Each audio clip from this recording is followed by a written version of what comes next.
मान लीजिए बच्चों हमारी कोशिका है, ठीक है, इस कोशिका के अंदर क्या होता है, केंद्रक होता है, केंद्रक के अंदर क्या पाया जाता है बच्चों, गुणसूत्र पाया जाता है।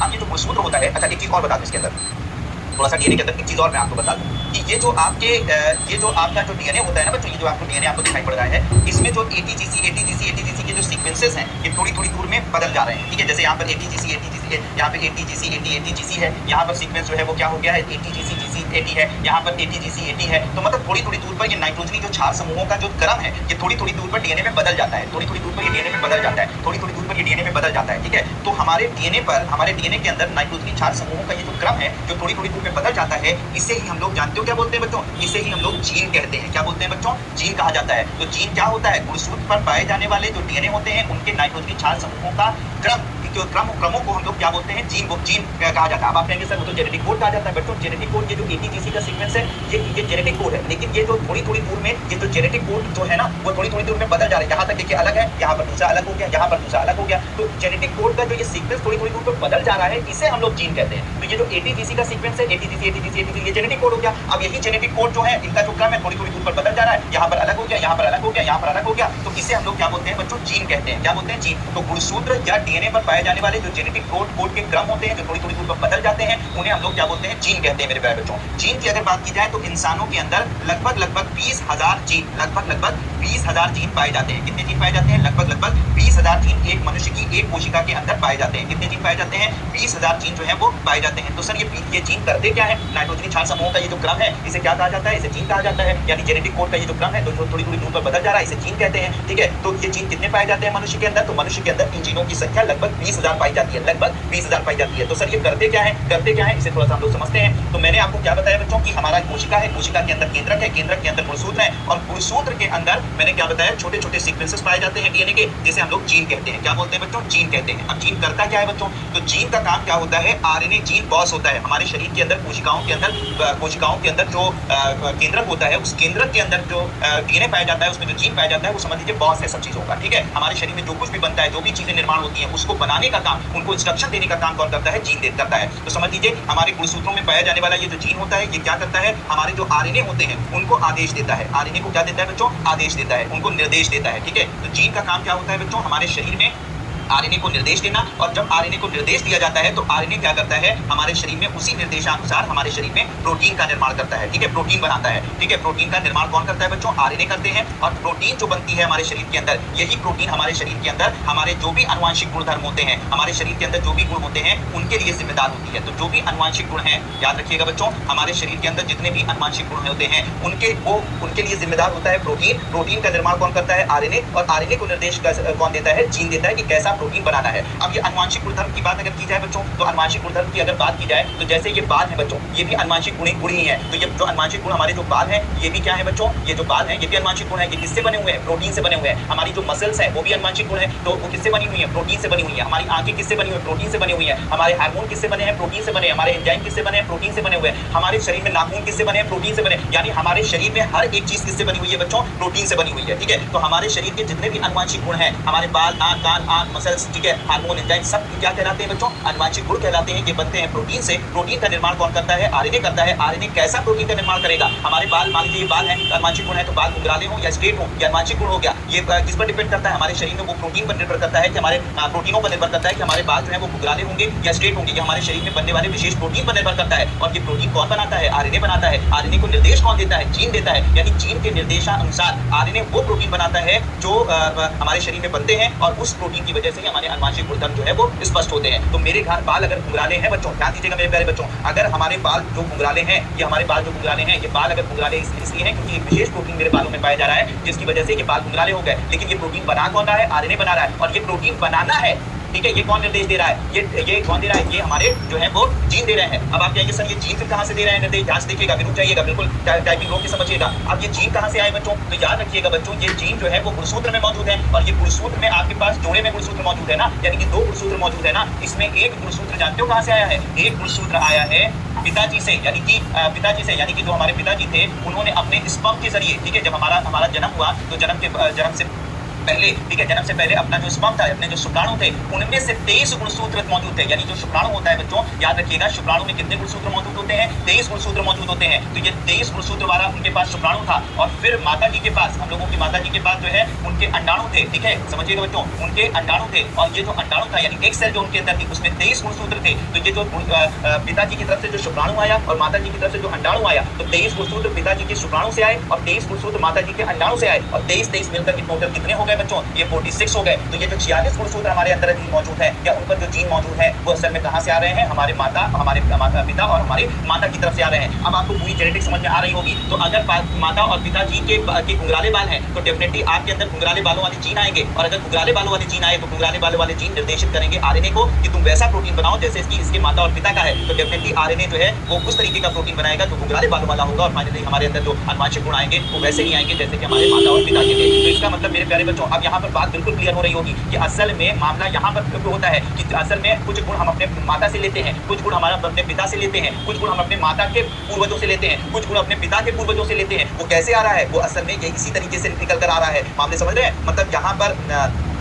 तो यहाँ पर मामला क्या हो गया? यहाँ पर मामला ये हो गया कि शुक्राणुओं जो पिताजी के शुक्राणु थे उससे और कुछ अंडाणुओं से ये हमारे तो हमारे जो गुणसूत्र बने हुए हैं बच्चों, हमारे गुणसूत्र जो बने हैं वो हमारे पिताजी और हमारी माता जी के गुणसूत्रों से मिलकर बने हुए हैं। तो इसके अंदर जो जीन पाए जा रहे हैं वो वही जीन है जो हमारे माता और पिता या उनके पूर्वजों में पाए जाते थे। तो जैसे हमारे पूर्वज होंगे वैसे ही हम भी होंगे, हमारे शरीर में वैसे ही गुणधर्म उत्पन्न होंगे जैसे कि हमारे पूर्वजों में होते थे, वैसे ही प्रोटीन बनेंगे जैसे हमारे पूर्वजों में होते थे। तो मेरे प्यारे बच्चों, होप ये बात आपको समझ में आ गई होगी कि एग्जैक्टली ये सारा खेल कैसे खेला जाता है, पूरा का पूरा हमारे शरीर में कैसे खेल होता है। ठीक है, तो मेरे प्यारे बच्चों, ये बात आपको समझ में आ गई होगी कि ये सारी चीजें कैसे होती हैं। ठीक है, अब यहाँ पर एक चीज समझिएगा बच्चों, ठीक है, इसका मतलब कि हमारे ये जो जीन है यही सारा खेल खेल रहे हैं। हमारे शरीर में जो भी गुणधर्म आ रहे हैं वो किसकी वजह से आ रहे हैं? वो इसी जीन की वजह से आ रहे हैं। इसी जीन की वजह से ही पॉसिबल हो पा रहा है कि हमारे शरीर के अंदर ये सारे गुणधर्म बन रहे हैं। और जीन कहाँ से आए हैं? आपके गुणसूत्र में मौजूद है। गुणसूत्र कहाँ से आए हैं? आपके पूर्वजों से आए हैं। ठीक है, बिल्कुल बात क्लियर बच्चों? ठीक है, ये सारी चीजें बिल्कुल क्लियर। चलिए, तो अब ये बात आपको समझ में आ गई होगी। अब यहाँ पर ये पूरा थोड़ा सा और अच्छे से समझ लेते हैं कि क्या होता है।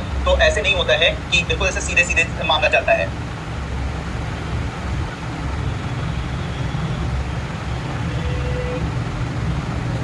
अब यहाँ पर जो जीन है, जीन जो है बच्चों, सबसे पहले ये पूरा, अच्छा, जैसे हम लोग सबसे पहले इसे समझिएगा कि हम लोग जब भोजन लेते हैं, इधर देखिएगा बच्चों, जब हम लोग भोजन लेते हैं, अब देखिए ये प्रोटीन कैसे बनता है इसको भी अच्छे से मैं बता देता हूँ। तो जब हम लोग भोजन लेते हैं तो भोजन में हम प्रोटीन खाते हैं।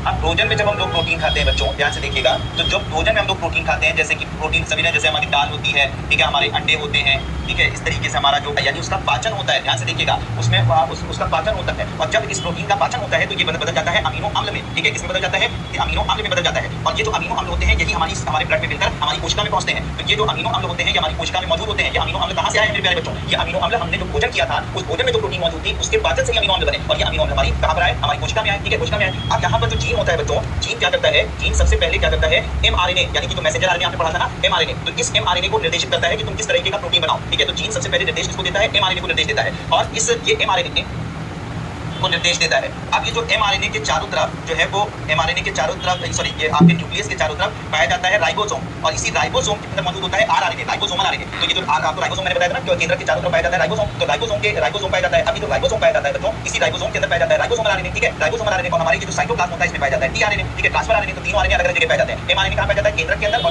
केंद्र के बाहर साइटोप्लाज्म में पाया जाता है। ये जो कोशिका द्रव्य होता है इसमें भी पाया जाता है और केंद्र के अंदर भी पाया जाता है। और जो RNA राइबोसोम के अंदर पाया जाता है, tRNA साइटोप्लाज्म में पाया जाता है। ठीक है, तो अब ये तीनों जो है सबसे पहले होता क्या है? जीन जो है वो जीन जो हमारे अंदर मौजूद होता है ये निर्देश देता है mRNA को कि तुम एक विशेष प्रकार का प्रोटीन बनाओ। ठीक है, मान लीजिए कि घुंघराले बालों वाला प्रोटीन बनाओ, तो ये mRNA जो है वो किसको निर्देशित करता है? tRNA को, और RNA को निर्देशित करता है। ठीक है, अब ये दोनों को निर्देश देता है, तो जीन निर्देश करता है mRNA को, mRNA निर्देश करता है RNA tRNA को।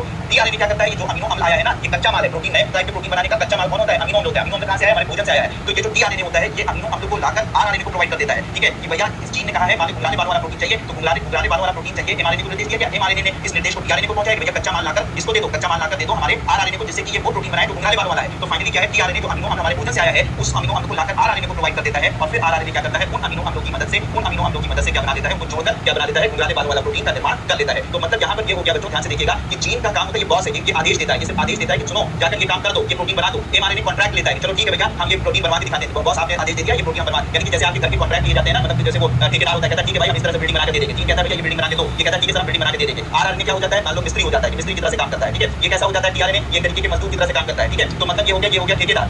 ठीक है ना, इसने ठेका ले लिया जीन से कि हम प्रोटीन बनवा के दिखा रहे हैं, और एमआरएनए ठेकेदार की तरह से काम करता है, जीन जो है बॉस की तरह से बात करता है, तो जीन इसको आदेश देता है ठेकेदार को इस तरह से हमें प्रोटीन चाहिए, एमआरएनए ठेकेदार की तरह से बिहेव करते हुए आदेश देता है अपने मिस्त्री को और मजदूर को कि जल्दी से जो इस टाइप की प्रोटीन की हमें जरूरत है तुरंत प्रोटीन बनाओ। तो एमआरएनए के इस आदेश के अनुसार जो है वो तुरंत मजदूर उठा के वो अमीनो अम्ल जिसकी जरूरत होती है ला के आरआरएनए को देता है, और आरआरएनए उन सारे अमीनो अम्लों को जोड़कर प्रोटीन का निर्माण कर देता है। इसका मतलब ये है बच्चों, यहाँ पर ये जो ये जीन आदेश देगा और एमआरएनए टीआरएनए और आरआरएनए मिलकर क्या बनाते हैं,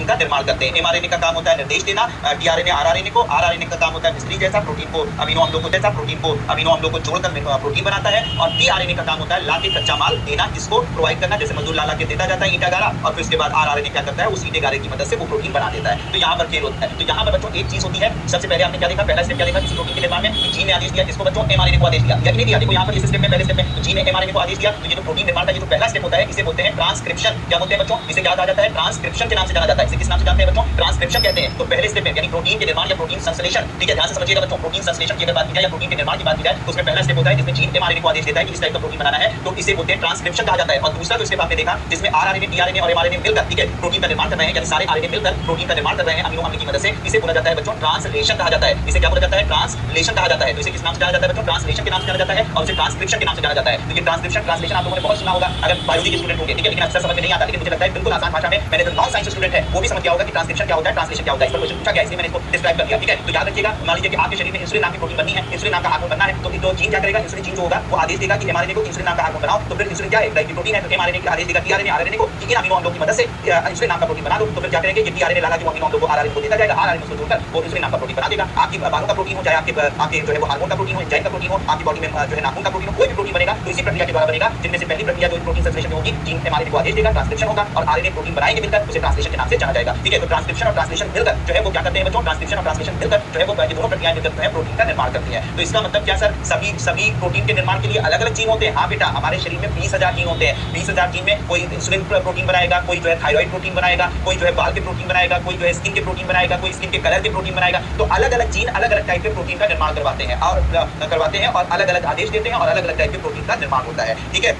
तो मेरे प्यारे बच्चों, होप कि ये सारी की सारी आपको बात समझ में आ गई होगी। तो प्रोटीन संश्लेषण में ट्रांसक्रिप्शन क्या होता है, ट्रांसलेशन क्या होता है, मेरे प्यारे बच्चों आप सबको समझ में आ गया होगा। तो इसका मतलब क्या हुआ बच्चों कि यहाँ पर सारा खेल समझने के बाद ये समझ में आया कि जीन जो होते हैं, अब सारा खेल समझने के बाद ये आया कि जीन ही सब कुछ है। हमारी कोशिका में जो जीन पाए जाते हैं ये सब कुछ होते हैं। इन्हीं से हमारे शरीर में क्या होता है, प्रोटीन का निर्माण होता है, ठीक है, ध्यान से समझिएगा। इन्हीं से हमारे शरीर में प्रोटीन का निर्माण होता है और इन्हीं से हमारे शरीर में लक्षण उत्पन्न होते हैं, अनुवांशिक लक्षण जो भी होते हैं, हमारे बाल नाक कान, हमारी मसल्स, हमारे हार्मोन, हमारे एंजाइम, सब कुछ किस पर डिपेंड करता है, इसी जीन पर डिपेंड करता है। यानी हमारे शरीर के अंदर जो भी लक्षण है, जो भी हमारे शरीर के अंदर गुण मौजूद हैं, जो भी हमारा जो हमारी स्किन है, हमारी स्किन का कलर है, हमारे बाल है, बाल गुंगराले हैं, स्ट्रेट है, बाल का कलर है, हर चीज जो है वो किस पर डिपेंड करती है बच्चों, जीन पर डिपेंड करती है। अगर ये जीन जो है हमारे शरीर में गुंगराले बालों वाला है तो वैसा ही प्रोटीन बनेगा और हमारे शरीर के अंदर वैसे ही लक्षण उत्पन्न होंगे, ठीक है, ये याद है। यानी सारा खेल किस चीज का है बच्चों, जीन का है। सारा खेल किस चीज का है बच्चों, जीन का है। तो जीन हमारा इस पूरे के पूरे खेल में कौन बन गया, ये हमारे पूरे खेल के अंदर ये हमारा हीरो बन गया। कितने प्रकार के होते हैं, 20,000 प्रकार के होते हैं और अलग अलग प्रकार के जीन अलग अलग प्रकार के प्रोटीनों का निर्माण करके हमारे शरीर में अलग अलग लक्षणों को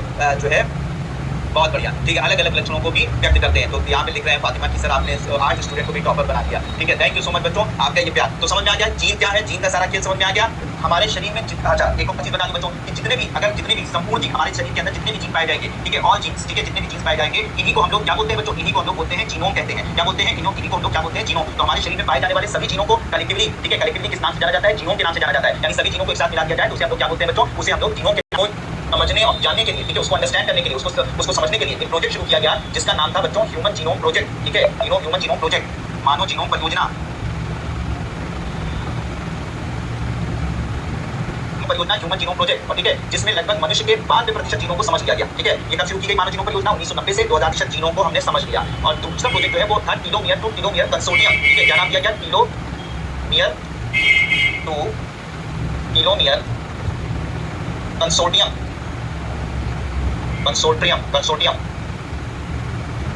ठीक है, ये प्रोजेक्ट शुरू किया गया टीलोमियर टू टीलोमियर कंसोर्टियम। ये 2 प्रोजेक्ट शुरू किए गए मनुष्य के जीनोम को समझने और जानने के लिए, मनुष्य के जीनोम को समझने और उसको जानने के लिए 2 प्रोजेक्ट शुरू किए गए ह्यूमन जीनोम प्रोजेक्ट, जिसमें 92% जीनों को हमने समझा 2003 तक, और 2022 में, ठीक है, 2022 में फाइनली, ठीक है, 2022 में टीलोमियर टू टीलोमियर कंसोर्टियम से जो बचे हुए 8% जीन थे जिनको पहले नहीं जान पाए थे, नहीं समझ पाए थे, उनको भी हमने समझ लिया। तो इस तरीके से मनुष्य के 28 गुणधर्म के लिए वो जिम्मेदार होते हैं, तो उनको समझने को अब समझ लिया गया है कि कौन से जीन पाए जाते हैं, कितने क्या काम करते हैं, कौन सा प्रोटीन बनाते हैं, किस गुणधर्म के लिए वो जिम्मेदार होते हैं। तो उनको समझने के लिए ये 2 प्रोजेक्ट बहुत इंपॉर्टेंट थे। मनुष्य के 100% जीनों को समझने के लिए 2 प्रोजेक्ट थे। 92% का काम 2003 तक हो गया था और बचा हुआ काम जो है 2022 तक हो पाया था कि कौन सा जीन क्या काम करता है, कैसे काम करता है, किस तरीके से काम काम करता है, तो उसको समझने का प्रयास किया गया। तो इस तरीके से अब अगर देखा जाए बच्चों, तो भारत जो है, भारत की अगर बात मतलब मनुष्य की अगर बात की जाए, तो मनुष्य के 100% जीनोमों को अब समझ लिया गया। पूरी दुनिया में अटक जाते हैं, किस तरीके के प्रोटीन बनाते हैं, क्या बनाते हैं, तो उनको समझने के लिए जो हमने प्रोजेक्ट शुरू किया था वो कंप्लीट हो गया। 2011 प्रोजेक्ट के नाम से जाना जाता है। इसको शुरू किया था डिपार्टमेंट ऑफ बायोटेक्नोलॉजी ने। इसने शुरू किया था डिपार्टमेंट ऑफ बायोटेक्नोलॉजी।